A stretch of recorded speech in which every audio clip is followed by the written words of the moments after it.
नमस्कार। आज मैं सुना रही हूँ रविंद्रनाथ टैगोर जी की कहानी गूंगी। कन्या का नाम जब सुभाषिनी रखा गया था तब कौन जानता था कि वह गूंगी होगी। इसके पहले उसकी दो बड़ी बहनों के सुकेशिनी और सुहासिनी नाम रखे जा चुके थे। इसी से तुकबंदी मिलाने के हेतु उसके पिता ने छोटी कन्या का नाम रख दिया सुभाषिनी। अब सब केवल उसे शुभा कहकर ही बुलाते हैं। बहुत खोज और खर्च के बाद दोनों बड़ी कन्याओं के हाथ पीले हो चुके हैं और अब छोटी कन्या शुभा माता पिता के हृदय के नीरव बोझ की तरह घर की शोभा बढ़ा रही है। जो बोल नहीं सकती वह सब कुछ अनुभव कर सकती है। यह बात सबकी समझ में नहीं आती और इसी से शुभा के सामने ही सब उसके भविष्य के बारे में तरह तरह की चिंता फिक्र की बातें किया करते हैं। किंतु स्वयं शुभा इस बात को बचपन से ही समझ चुकी है कि उसने विधाता के शाप के वशीभूत होकर ही इस घर में जन्म लिया है। इसका फल यह निकला कि वह सदैव अपने को सब परिजनों की दृष्टि से बचाए रखने का प्रयत्न करने लगी। वह मन ही मन सोचने लगी कि उसे सब भूल जाए तो अच्छा हो, लेकिन जहाँ पीड़ा है उस स्थान को कभी कोई भूल सकता है। माता पिता के मन में वह हर समय पीड़ा की तरह जीती जागती बनी रहती। विशेषकर उसकी माता उसे अपनी ही किसी गलती के रूप में देखती है, क्योंकि प्रत्येक माता पुत्र की अपेक्षा पुत्री को कहीं अधिक अपने अंश के रूप में देखती है और पुत्री में किसी प्रकार की कमी होने पर उसे अपने लिए मानो विशेष रूप से लज्जाजनक बातें समझती है। शुभा के पिता वाणीकंठ तो शुभा को अपनी दोनों बड़ी पुत्रियों की अपेक्षा कुछ अधिक ही स्नेह करते हैं, पर माता उसे अपने गर्भ का कलंक समझकर उससे उदासीन ही रहती है। शुभा के पास बोलने की जबान नहीं है, पर उसकी लंबी लंबी पलकों में दो बड़ी बड़ी काली आंखें अवश्य हैं और उसके ओष्ठ तो मन के भावों के तनिक से संकेत पर नए पल्लव की तरह कांप कांप उठते हैं। वाणी द्वारा हम जो अपने मन के भाव प्रकट करते हैं उसको हमें बहुत कुछ अपनी चेष्टाओं से गढ़ लेना पड़ता है। बस कुछ अनुवाद करने के समान ही समझिए, और वह हर समय ठीक भी नहीं होता। ताकत की कमी से बहुधा उसमें भूल हो जाती है, लेकिन खंजन जैसी आंखों को कभी कुछ भी अनुवाद नहीं करना पड़ता। मन अपने आप ही उस पर छाया डालता रहता है। मन के भाव अपने आप ही उस छाया में कभी विस्तृत होते, कभी सिकुड़ते हैं। कभी कभी आंखें चमक दमक कर जलने लगती हैं और कभी उदासीनता की कालिमा में बुझ सी जाती हैं। कभी डूबते हुए चंद्रमा की तरह टकटकाई लगाए न जाने क्या देखती रहती हैं और कभी चंचल दामिनी की तरह ऊपर नीचे इधर उधर चारों ओर बड़ी तेजी से छिटकने लगती हैं। और विशेषकर मुंह के भाव के सिवा जिसके पास जन्म से ही कोई भाषा नहीं है, उसकी आंखों की भाषा तो बहुत उदार और अथाह गहरी ही होती है, करीब करीब साफ सुथरे नील गगन के समान। उन आंखों को उदय से अस्त तक, सुबह से शाम तक और शाम से सुबह तक छवि लोक की निस्तब्ध रंगभूमि ही माननी चाहिए। जिह्वाहीन इस कन्या में विशाल प्रकृति के समान एक जनहीन महानता है, और यही कारण है कि साधारण लड़के लड़कियों को उसकी ओर से किसी न किसी प्रकार का भय बना सा रहता है। उसके साथ कोई खेलता नहीं। वह नीरव दोपहरिया के समान शब्दहीन और संगहीन एकांतवासिनी बनी रहती। गांव का नाम है चंडीपुर। उसके पार्श्व में बहने वाली सरिता बंगाल की एक छोटी सी सरिता है, गृहस्थ के गांव की छोटी लड़की के समान। बहुत दूर तक उसका फैलाव नहीं है, उसको तनिक भी आलस्य नहीं। वह अपनी कहरी देह के लिए अपने दोनों छोरों की रक्षा करती हुई अपना काम करती जाती है। दोनों छोरों के ग्रामवासियों के समान मानो उसका एक न एक संबंध स्थापित हो गया है। दोनों ओर गांव हैं और वृक्षों के छायादार ऊंचे किनारे हैं, जिनके नीचे से गांव की लक्ष्मी सरिता अपने आप को भूलकर शीघ्रता के साथ कदम बढ़ाती हुई बहुत ही प्रसन्नचित्त असंख्य शुभ कार्यों के लिए चली जा रही है। वाणीकंठ का अपना घर नदी के बिल्कुल एक छोर पर है। उसका खपच्चियों का बेड़ा, ऊंचा छप्पर, गाय घर, भूसे का ढेर, आम, कटहल और केलों का बगीचा हर एक नाविक की दृष्टि अपनी ओर आकर्षित करता है। ऐसे घर में आसानी से चलने वाली एक सुख की गृहस्थी में उस गूंगी कन्या पर किसी की दृष्टि पड़ती है या नहीं, मालूम नहीं। पर काम धंधों से ज्यों ही उसे तनिक फुर्सत मिलती, त्यों ही झट से वह उस नदी के किनारे जा बैठती। प्रकृति अपने पार्श्व में बैठकर उसकी सारी कमी को पूर्ण कर देती है। नदी की स्वर ध्वनि, मनुष्यों का शोर, नाविकों का सुमधुर गान, चिड़ियों का चहचहाना, पेड़ पौधों की मरमर ध्वनि, सब मिलकर चारों ओर के गमनागमन आंदोलन और कंपन के साथ होकर सागर की उत्ताल तरंगों के समान उस बालिका के चिर स्तब्ध हृदय उपकूल के पार्श्व में आकर मानो टूट फूट पड़ती है। प्रकृति के अनोखे शब्द और अनोखे गीत, यह भी तो गूंगी की ही भाषा है। बड़ी बड़ी आँखों और उसमें भी बड़ी बड़ी पलकों वाली सुभाषिनी की जो भाषा है, उसी का मानो वह विश्वव्यापी फैलाव है, जिसमें झिंगुरों की झिनझिन ध्वनि से गूंजती हुई तृणभूमि से लेकर शब्दातीत नक्षत्र लोक तक केवल इंगित, संगीत, क्रंदन और उच्छ्वासें भरी पड़ी हैं। और दोपहरिया को नाविक और मछुए खाने के लिए अपने अपने घर जाते, गृहस्थ और पक्षी आराम करते, पार उतारने वाली नौका बंद पड़ी रहती, जन समाज अपने सारे काम धंधों के बीच में रुककर सहसा भयानक निर्जन मूर्ति धारण करता। तब रुद्र महाकाल के नीचे एक गूंगी प्रकृति और एक गूंगी कन्या दोनों आमने सामने चुपचाप बैठी रहती, एक दूर तक फैली हुई धूप में और दूसरी एक छोटे से वृक्ष की छाया में। सुभाषिनी की कोई सहेली हो ही नहीं, सो बात नहीं। गौ घर में दो गायें हैं, एक का नाम है सरस्वती और दूसरी का नाम है पार्वती। ये नाम सुभाषिनी के मुंह से उन गायों ने कभी भी नहीं सुने, परंतु वे उसके पैरों की मंथर गति को भली भांति पहचानती हैं। सुभाषिनी का बिना बातों का एक ऐसा करुण स्वर है जिसका अर्थ वे भाषा की अपेक्षा कहीं अधिक सरलता से समझ जाती हैं। वह कभी उन पर लाड़ करती, कभी डांटती और कभी प्रार्थना का भाव दर्शाकर उन्हें मनाती, और इन बातों को उसकी सारों और पारों इंसान से कहीं अधिक भली भांति समझ जाती हैं। सुभाषिनी गौ घर में घुसकर अपनी दोनों बाहों से जब सारों का गर्दन पकड़कर उसके कान के पास अपनी कनपट्टी रगड़ती है, तब पारो स्नेह दृष्टि से उसकी ओर निहारती हुई उसके शरीर को चाटने लगती है। सुभाषिनी दिन भर में कम से कम 2-3 बार तो नियम से गौ घर में जाया करती है। इसके सिवा अनियमित आना जाना भी बना रहता। घर में जिस दिन वह कोई सख्त बात सुनती, उस दिन उसका समय अपनी गूंगी सखियों के पास बीतता। सुभाषिनी की सहनशील और विशाल शांत चितवन को देखकर वे न जाने कैसी एक अन्य अनुमान शक्ति से उसकी मर्म वेदना को समझ जाती और उसकी देह से सटकर धीरे धीरे उसकी बाहों पर सिंह घिस घिस कर अपनी मौन आकुलता से उसको धैर्य बंधाने का प्रयत्न करती। इसके सिवा एक बकरी और बिल्ली का बच्चा भी था।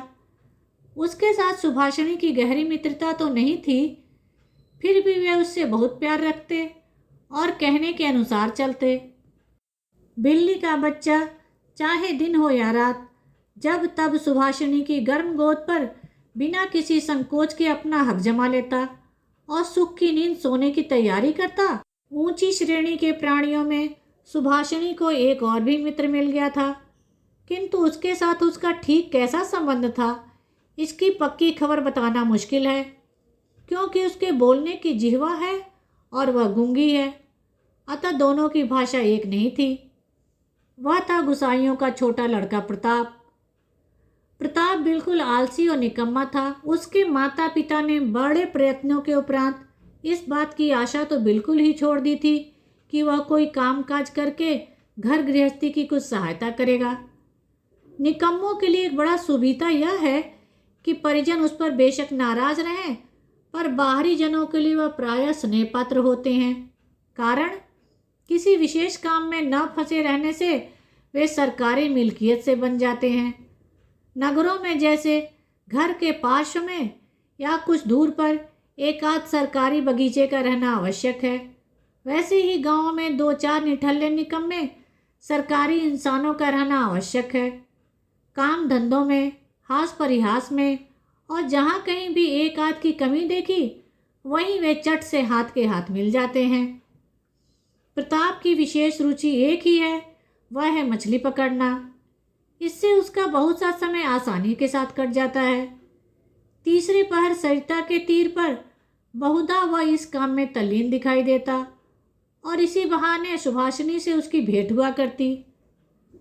चाहे किसी भी काम में हो, पार्श्व में एक हमजोली मिलने से ही प्रताप का हृदय खुशी से नाच उठता। मछली के शिकार में मौन साथी सबसे श्रेयस्कर माना जाता है। अतः प्रताप सुभाषिनी की खूबी को जानता है और कद्र करता है। यही कारण है कि और सब तो सुभाषिनी को शुभा कहते हैं, किंतु प्रताप उसमें और भी स्नेह भरकर शुभा को सु कहकर पुकारता। सुभाषिनी इमली के वृक्ष के नीचे बैठी रहती और प्रताप पास ही जमीन पर बैठा हुआ सरिता जल में कांटा डालकर उसी की ओर निहारता रहता। प्रताप के लिए उसकी ओर से हर रोज एक पान का बीड़ा बंधा हुआ था और उसे स्वयं वह अपने हाथ से लगा कर लाती। और शायद बहुत देर तक बैठे बैठे देखते देखते उसकी इच्छा होती कि वह प्रताप की कोई विशेष सहायता करे, उसके किसी काम में सहारा दे। उसके ऐसा मन में आता कि किसी प्रकार वह यह बता दे कि संसार में वह भी एक कम आवश्यक व्यक्ति नहीं, लेकिन उसके पास न तो कुछ करने को था और वह न कुछ कर ही सकती थी। तब वह मन ही मन भगवान से ऐसी अलौकिक शक्ति के साथ विनती करती जिससे कि वह जादू मंत्र से चट से ऐसा कोई चमत्कार दिखा सके जिसे देखकर प्रताप दंग रह जाए और कहने लगे, अच्छा, सु में यह करामात, मुझे क्या पता था। मान लो सुभाषिनी यदि जलपरी होती और धीरे धीरे जल में से निकलकर सर्प के माथे की मणि घाट पर रख देती और प्रताप अपने उस छोटे से धंधे को छोड़कर मणि को पाकर जल में डुबकी लगाता और पाताल में पहुंचकर देखता कि रजत प्रासाद में स्वर्ण जड़ित शैया पर कौन बैठी है, और आश्चर्य से मुंह खोल कर कहता, अरे यह तो अपनी वाणीकंठ के घर की वही छोटी कन्या है सु। मेरी सु आज मणियों से जड़ित गंभीर निस्तब्ध पातालपुरी की एकमात्र जलपरी बनी बैठी है। तो क्या यह बात हो ही नहीं सकती? क्या यह नितांत असंभव ही है? वास्तव में कुछ भी असंभव नहीं, लेकिन फिर भी सुप्रजा शून्य पातालपुरी के राजघराने में जन्म न लेकर वाणीकंठ के घर पैदा हुई है और इसीलिए वह आज गुसाइयों के घर के लड़के प्रताप को किसी प्रकार के आश्चर्य से अचंभित नहीं कर सकती। सुभाषिनी की अवस्था दिन प्रतिदिन बढ़ती ही जा रही है। धीरे धीरे मानो वह अपने आप को अनुभव कर रही है, मानो किसी एक पूर्णिमा को किसी सागर से एक ज्वार सा आकर उसके अंतराल को किसी एक नवीन अनिर्वचनीय चेतना शक्ति से भर देता है। अब मानो वह अपने आप को देख रही है, अपने विषय में कुछ सोच रही है, कुछ पूछ रही है, लेकिन कुछ समझ नहीं पाती। पूर्णिमा की गाढ़ी रात्रि में उसने एक दिन धीरे से कक्ष के झरोखे खोलकर भय त्रस्त अवस्था में मुंह निकालकर बाहर की ओर देखा कि संपूर्ण प्रकृति भी उसके समान सोती हुई दुनिया पर अकेली बैठी हुई जाग रही है।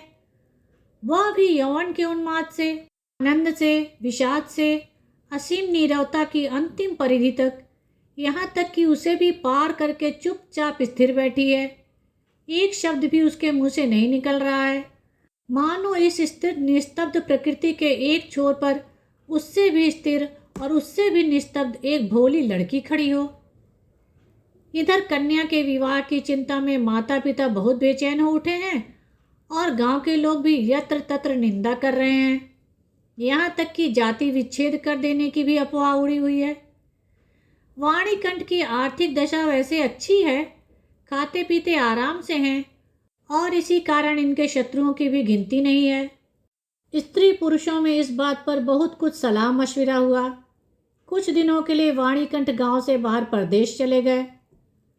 अंत में एक दिन घर लौटकर पत्नी से बोले, चलो कलकत्ते चले चलें। कलकत्ता गमन की तैयारियां पूरे जोर शोर से होने लगीं। कोहरे से ढके हुए सवेरे के समान शुभा का सारा अंतःकरण अश्रुओं की भाप से ऊपर तक भर आया। भावी आशंका से भयभीत होकर वह कुछ दिनों में मूक पशु की तरह लगातार माता पिता के साथ रहती और अपने बड़े बड़े नेत्रों से उनके मुख की ओर देखकर मानो कुछ समझने का प्रयत्न किया करती, पर वे उसे कोई भी बात समझाकर बताते ही नहीं थे। इसी बीच में एक दिन तीसरे पहर तट के समीप मछली का शिकार करते हुए प्रताप ने हंसते हंसते पूछा, क्यों रीसू, मैंने सुना है कि तेरे लिए वर मिल गया है। तू विवाह करने कलकत्ता जा रही है। देखना कहीं हम लोगों को भूल मत जाना। इतना कहकर वह जल को निहारने लगा। तीर से घायल हिरणी जैसी शिकारी की तरह ताकती हुई और आंखों ही आंखों में वेदना प्रकट करती हुई कहती रही, मैंने तुम्हारा क्या बिगाड़ा था।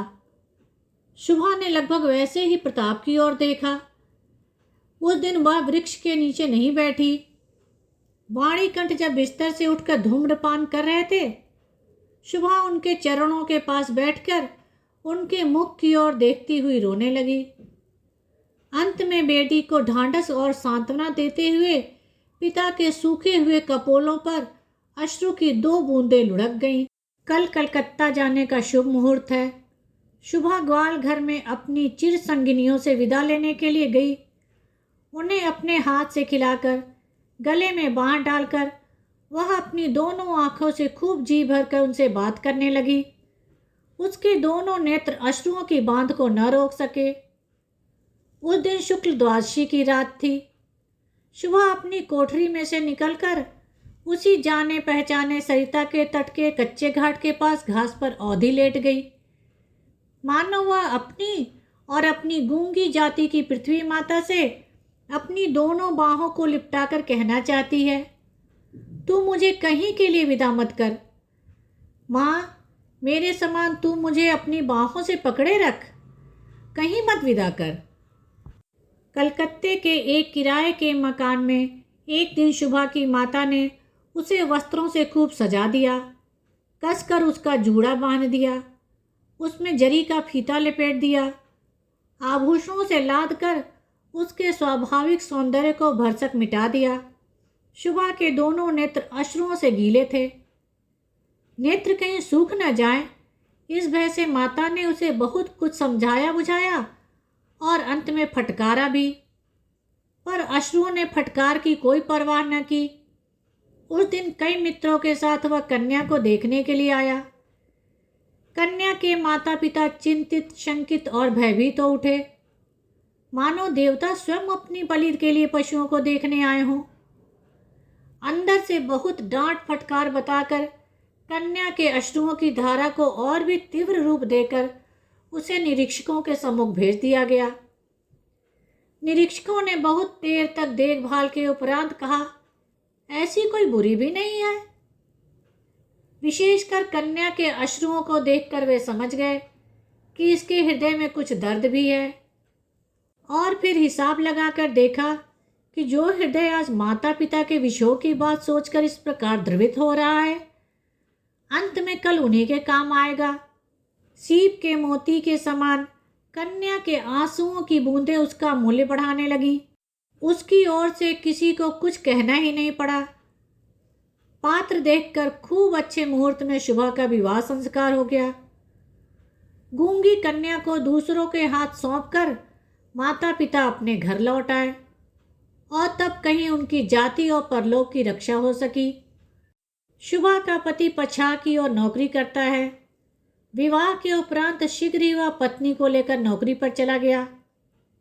1 सप्ताह के अंदर ससुराल के सब लोग समझ गए कि बहू गूंगी है, पर इतना किसी ने न समझा कि इसमें उसका कोई अपना दोष नहीं। उसने किसी के साथ विश्वासघात नहीं किया है। उसके नेत्रों ने सभी बातें कह दी थी, किंतु कोई उसे समझ न सका। अब वह चारों ओर निहारती रहती है। उसे अपने मन की बात कहने की भाषा नहीं मिलती। जो गूंगे की भाषा समझते थे, उसके जन्म से परिचित थे, वे चेहरे उसे यहाँ दिखाई नहीं देते। कन्या के गहरे शांत अंतःकरण में असीम अव्यक्त क्रंदन ध्वनित हो उठा और सृष्टिकर्ता के सिवा और कोई उसे सुन ही न सका। अब की बार उसका पति अपनी आंखों और कानों से ठीक प्रकार परीक्षा करके एक बोलने वाली कन्या को ब्याह लाया। धन्यवाद। मेरे चैनल को लाइक करें, शेयर करें और सब्सक्राइब करें, जिससे सभी कहानियाँ समय पर मिल जाएं।